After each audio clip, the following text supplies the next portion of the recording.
Hi guys, it's Miss Ellis. This week at Smith Elementary, we are celebrating or learning about bullying awareness. So what better time to read The Bully Goat Grimm? This is a Maynard Moose tale, so it's told in the dialect of the Maynard Moose, but it was told originally to Willy Claflin, and it is illustrated by James Stimson. So here we go. The Bully Goat Grimm. There's the bully goat, Grimm.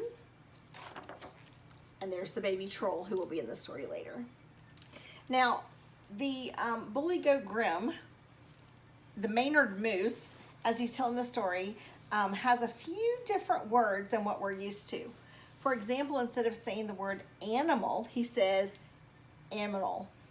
And instead of saying explain, he says displain. So here is a glossary and hoof notes of all the different words that are in the story that you can read about before you read it. Okay, far away in the northern piney woods, there lives a storyteller named Maynard Moose. Every full moon in the forest, the animals come near and far to hear him tell the old Mother Moose tales, handed down so long ago. Young and old, big and small, fur and feather, the woodland creatures gather round and settle down on moss and branch and log to listen. Did you ever walk out one fine and furry morning to sniff the breeze and hear the birdies go twerp, cheeple, when all of a sudden, pow, something would knock you down and you would be scared and run home and feel bad and stare out the window and not know what to do? Well, this is a story about that. And it goes like this. Once upon a time, there was a very large and obnoxious billy goat, and his name was Bully Goat Grimm. He was twice more larger than normal, and having bulked up in his youth on wild tube root, and which you may understand contains an abundance of natural steroids, and so he grew to a large and ungainly size, and as if that were not bad enough, he had an extremely bad case of random hostility syndrome. His favorite thing to do, whenever he would see a cute little furry forest aminal, he would lower his big bony bully goat head and ga-dump, ga-dump, ga-dump, ga-dump, pow! Over the tops of the trees, he would go sailing the hapless little furry aminal, and come crashing down in a pile of bracken on the other side. And pretty soon, all the cute forest aminals had slings and crutches and bandages. Well, one morning, when all the little bunnies and chipmunks and beavers and hamsters were bonked and bruised and hiding in their holes, the billy goat decided to go to the upland pastures where he has heard that a wild variety of succulent mountain grasses grew in profusion. Now, the road to the upland pastures, it went over the river, and over the river there was a bridge, and under the bridge there lived a family of trolls. So here's his passage. There's the upland pasture, piney woods, you are here. There was a mommy troll with 3 heads, and a daddy troll with 2 heads, and a little baby troll with only 1 head, but they loved her anyway, because you should be grateful for what you're given. They were a happy little troll family. And they like to wallow about in the mud down by the riverbank. And every Wednesday, they would go to the dump and bring home large and useless, rusted and rotten objects. And every night, they would sit up late having rude noises contests. And they would all sleep in the next morning. Well, on this particular day, they were sleeping in as usual when suddenly overhead, trip, trap, along come the bully goat Grimm. Well, the daddy troll, he wake up first. Who's that trip-trapping over my bridge? And a dark and dreadful voice below bellowed down from above. Beware, beware, the bully goat Grimm. Nobody better not mess with him. And trip-trap, off go the bully goat Grimm. Now, the daddy troll, the head on the left, it spoke first. He'd do that again, I'm gonna punch him in the nose. You can't do that, said the right hand head. That's a stupid idea. Hey, who are you calling stupid? Said the left hand head. I just mean, said the right-hand head, when someone dangerous like Bully Goat, you can't just go punch him in the nose. You need a plan. You can't just go and do something stupid like that. Hey, you call me stupid one more time, said the left-hand head, and I will mash your nose out the back of your face. Oh, yeah, said the right-hand head. I'd like to see you try that. And before you know it, a left, a right, pow, pow, the daddy troll was knocked himself unconscionable. You see that? Said the mommy to the baby troll. You better learn to get along with yourself. Otherwise, you'll wind up like your father, unconscionable as a muffin. Well, the next morning, trip, trap, trip, trap, trip, trap, over the bridge come Bully Goat Grim. This time, the mommy troll, she wake up first. Who's that trip-trapping on my bridge? Said the mommy troll. And a dark and dreadful voice bellowed down from above. Beware, beware, the Bully Goat Grim. Nobody better not mess with him. And trip-trap, off go the Bully Goat Grim. Now, the mommy troll's heads were named Bertha, Gladys, and Louise. I think, said Bertha, we should brew 3 cups of tea and assess the situation. Good idea, said Gladys and Louise. Now, I think, said Bertha, if I may go first. Certainly, said Gladys and Louise, and thank you for checking in about that. I think, said Bertha, that the bully goat is just acting out to get detention. I think we should explain to him that all the furry forest aminals are supposed to coexist in ecologistical harmonies. Oh, thank you, said Gladys.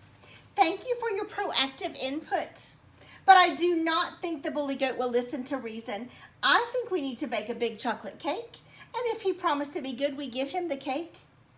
Well, said Louise, there is relative merit in both your proposals, but I think he will listen neither to reason nor to bribery.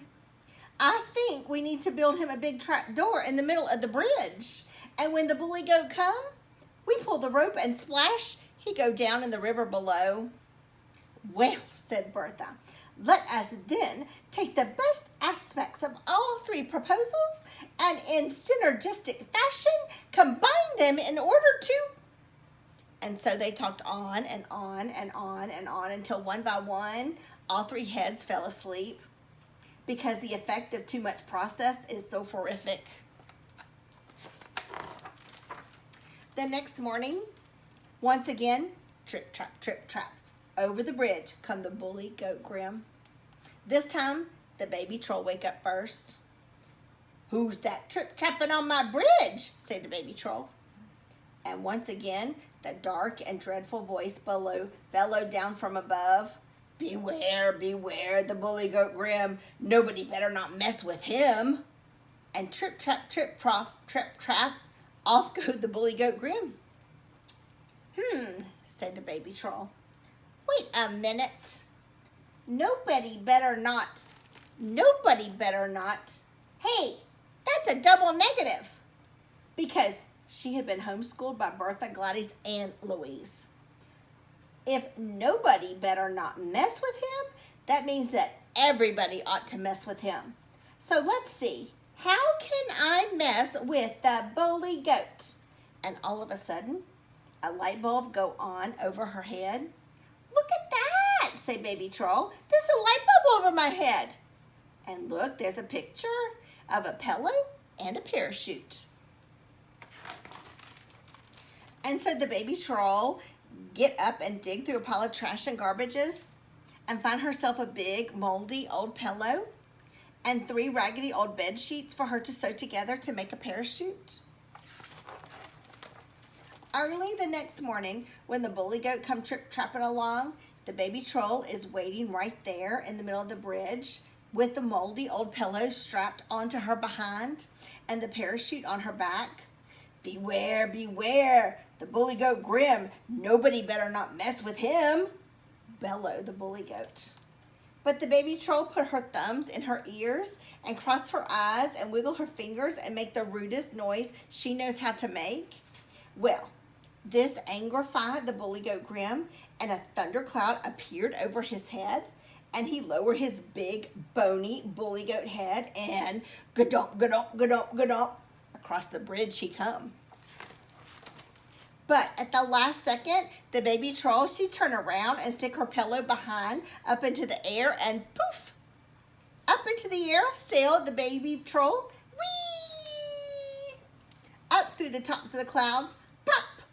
And the apogee of her trajectory, she pulled the ripcord and whoop!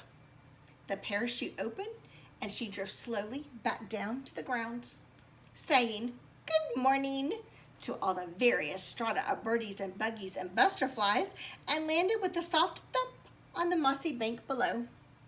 Well, news about what the baby troll done spread like wildfire through the forest, and pretty soon all the forest animals had their own pillows and parachutes and were making rude noises at the bully goat Grim. Poof! Whee! Up into the air, over the tops of the trees would go sailing the happy little furry animals, drifting slowly down on the morning breeze, saying good morning to the birdies and buggies and butterflies, and landing with a soft thump on the forest floor below. And before long, they were lined up for miles, waiting for a free ride. My turn, bully goat, my turn.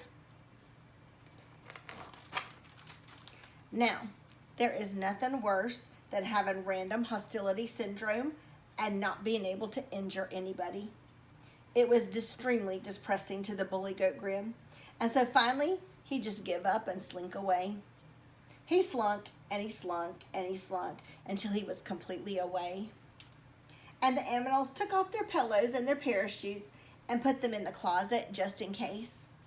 And when the troll family went back to wallowing in the mud down by the riverbank, and every Wednesday they went back to the dump and brought home large and useless rusted and rotten objects, and every night they sat up late having rude noises contests, and they all slept in the next morning, and they all lived happily for never afterwards, except for the bully goat. He lived all by himself, alone and far away, obnoxiously for never afterwards. So my advice to you is keep a pillow and a parachute in your closet just in case. Learn to recognize a double negative, and above all, remember, nobody likes a obnoxious beastie. The end. I hope you enjoyed our story of the bully goat Grim. I'll see you next time.